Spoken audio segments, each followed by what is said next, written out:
Buenos días, muchachos. Hoy vamos a hablar de un tema nuevo. Es la contraparte, digámoslo así, del barroco. Creo que no se los he mencionado, pero hay una teoría más o menos popular cuando hablamos de corrientes literarias que se llama la teoría del péndulo. Me parece que no se les había mencionado antes. Esto es, tenemos obviamente un péndulo, es la cosa esta que está en los relojes, que se balancea de un lado a otro. La teoría del péndulo establece o dice más o menos que todas las corrientes literarias van a estar entre dos extremos, las emociones y la lógica. Entonces tenemos aquí las emociones. Y de este lado vamos a tener el barroco, como veíamos con Quevedo o como veíamos con, pues me parece que es el que más.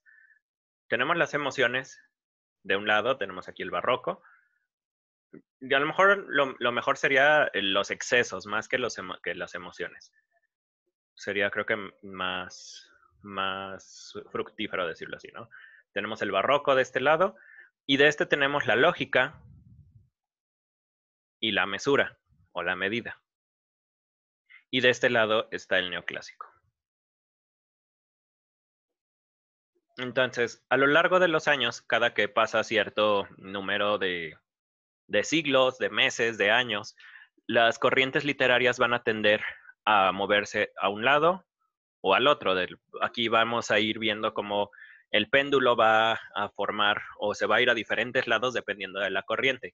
Si decíamos que el barroco es una etapa de excesos, cuando se agota o se cansa el barroco, vamos a llegar al neoclásico, que es una etapa de medida, de control, de lógica y de pensamiento, que es las cosas que la definen un poquito más. Cuando pasamos del neoclásico, vamos a regresar al romanticismo, que también son emociones y es exceso, y del romanticismo viene el realismo, que también es otra vez regresar a la lógica o a la parte de la observación de la naturaleza, ¿no? Entonces, tenemos teoría del péndulo, se las menciono, porque es muy fácil pensar el neoclásico como todo lo contrario del barroco. Y incluso en la arquitectura vemos que es mucho más sobria, no tiene todos los garabatos que tiene el barroco. Tenemos, bueno, esta no es una iglesia, este es me parece que el Capitolio.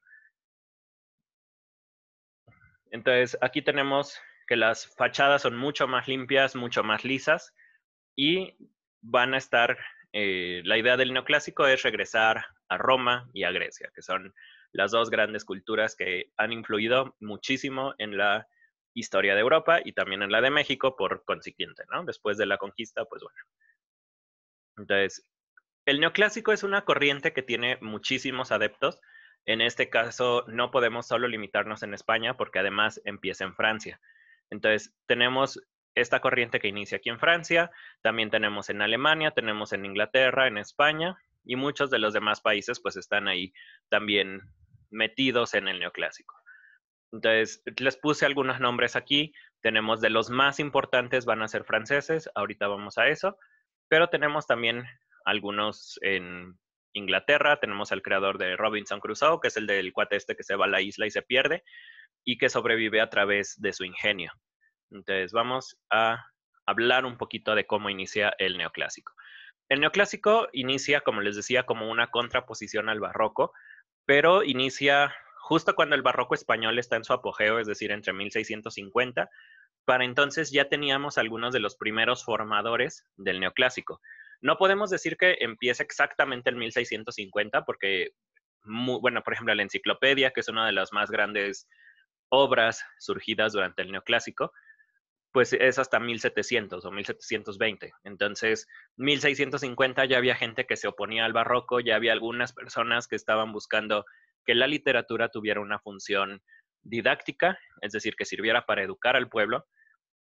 Y algunos meten, por ejemplo, a Molière, que es de los importantes de teatro de Francia, lo meten como parte del neoclásico. La verdad, por las fechas, que él escribe entre 1680 y 1710, más o menos, todavía no se considera plenamente neoclásico, pero ya como un antecedente de él.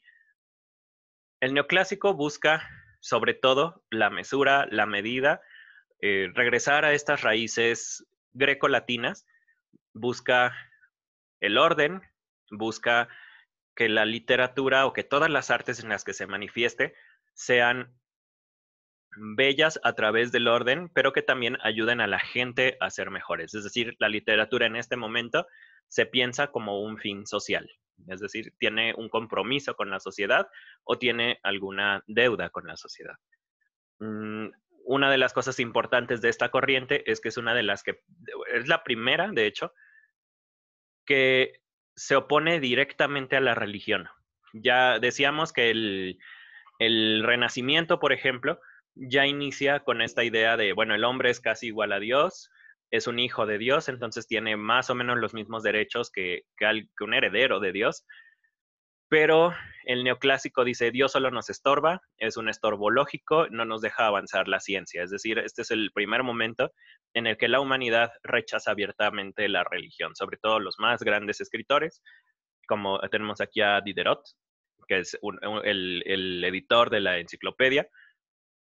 Él era, pues no necesariamente ateo, creo que no se iba todavía hasta ese extremo, pero era muy poco creyente, entonces eso ya habla un poco de cómo estamos viendo la sociedad o cómo estamos viendo la religión, perdón. Tenemos otros nombres importantes de Francia, Voltaire y Rousseau. Entonces tenemos a estos señores. Y bueno, les decía hace un momento, las culturas griega y latina se retoman. Francia, Italia, Inglaterra son los 3 países más importantes y España viene en un casi tercer, cuarto lugar. De hecho, escritores españoles de este periodo son pocos, son como 6, y de esos 6, los más reconocidos son 3, de los que hablaremos en un momento. La pintura también es una de las cosas importantes. Aquí vemos un poco de esta pintura. Los temas son principalmente mitología y también la gente de ese momento. No es necesariamente todavía un retrato de la sociedad, pero busca las formas muy cuidadas. Si se fijan, los colores son mucho más vibrantes, algo que en el barroco, pues no, porque en el barroco es completamente claroscuros. No sé si recuerdan, por ejemplo, a Velázquez, que sus pinturas tienen los oscuros muy marcados. Y última cosa, en cuanto a la forma de estas pinturas, es que buscan mucho la belleza a través de la simetría. Si algo no es simétrico, por lo consiguiente no es bello, porque no tiene lógica, no tiene razón, no tiene matemáticas, entonces no es bello. Aquí vemos pues estas estructuras que están medidas, incluso yo creo con regla. ¿Cómo se llama? La perspectiva también está muy cuidada y así, ¿no? Tenemos un punto de fuga claro, creo que es por aquí, y tenemos otro acá. Entonces, eso es más o menos. En cuanto a la ilustración, perdón, en España, después del barroco les decía que algunas cosas que afectan el cambio al neoclásico es que casi todos los escritores murieron más o menos en 1680. Me parece que Baltasar Gracián muere en esa época.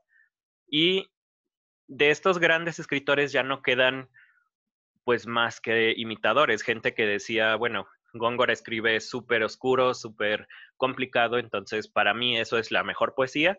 Y surgió una oleada de culteranos de la que Quevedo se burla mucho, pero estos culteranos, perdón, ya no tienen el mismo ingenio o ya no tienen el mismo alcance que Góngora.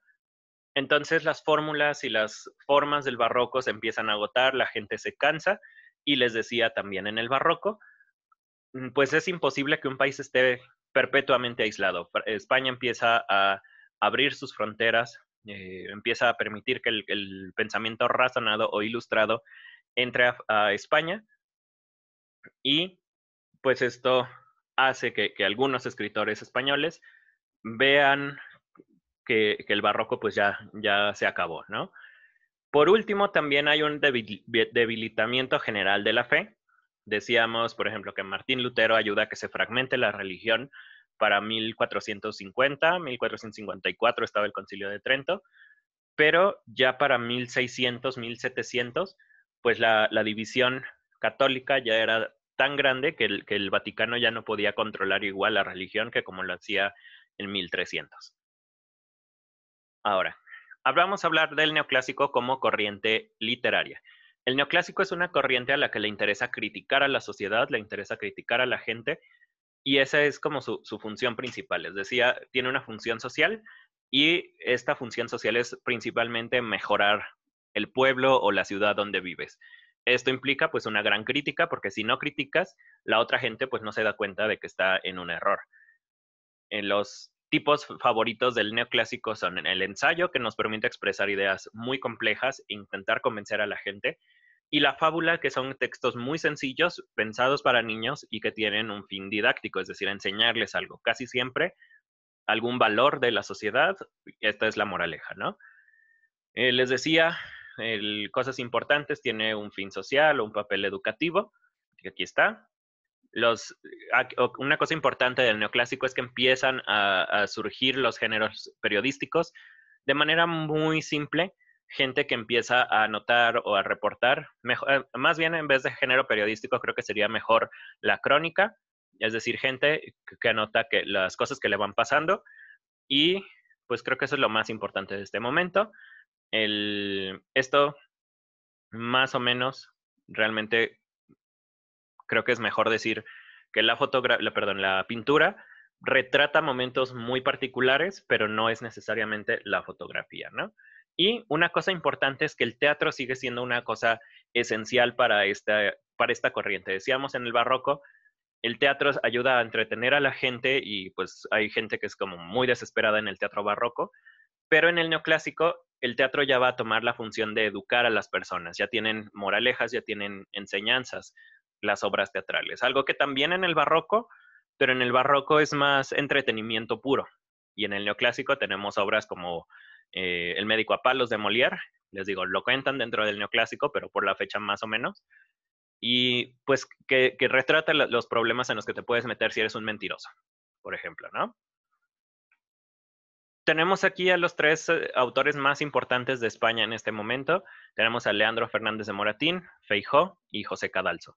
Cada uno de ellos escribe cosas diferentes, a cada uno lo vamos a hablar, supongo que en el siguiente video los vamos a tratar con mayor detalle, pero estos son los tres grandes autores españoles que están en el neoclásico. Les digo, realmente el neoclásico es una etapa un tanto árida en la poesía. En la poesía, de hecho, casi no se logra nada, porque la poesía no es necesariamente solo sentimiento, ya lo vimos o lo veremos con Sor Juana, pero sí tiene mucho que ver con la libertad de expresión, y como el neoclásico dictaba que no había, que más bien que la literatura tenía que tener un fin educativo y la poesía no es necesariamente educativa, pues es un terreno que se abandona casi pues completamente, ¿no? José Cadal se escribe un par de cosas entretenidas, la más importante es Erudito a las Violetas. Feijó, me parece que tiene el Sí de las Niñas, o él es Moratín, no, Moratín es el del Sí de las Niñas, y Feijó tiene el Teatro Crítico Universal, que es una serie de pues como de cartas en las que va criticando diferentes cosas de diferentes pueblos de España. Y de hecho tiene una defensa de la mujer en una de ellas, no recuerdo ahorita en cuál, pero se las dejaré en la caja de la descripción. Entonces, ellos tres, les digo, los veremos con más cuidado más adelante, pero ya están ahí los nombres de las obras. Y bueno, con esto terminamos la introducción del neoclásico. Es una corriente realmente eh, árida en cuanto a la producción literaria, si la comparamos con el barroco, porque el barroco tenía cientos de autores, el neoclásico tiene muchísimos menos, y casi todos ellos trabajan con la lógica, las matemáticas. Entonces, digamos, es un periodo en el que la literatura de entretenimiento o la literatura de placer se abandona y se toma la literatura educativa. Entonces, con esto terminamos. Viene el romanticismo después como contestación del neoclásico, pero primero hablamos de los autores y después pasamos al romanticismo. Entonces, con esto terminamos por hoy. Muchas gracias.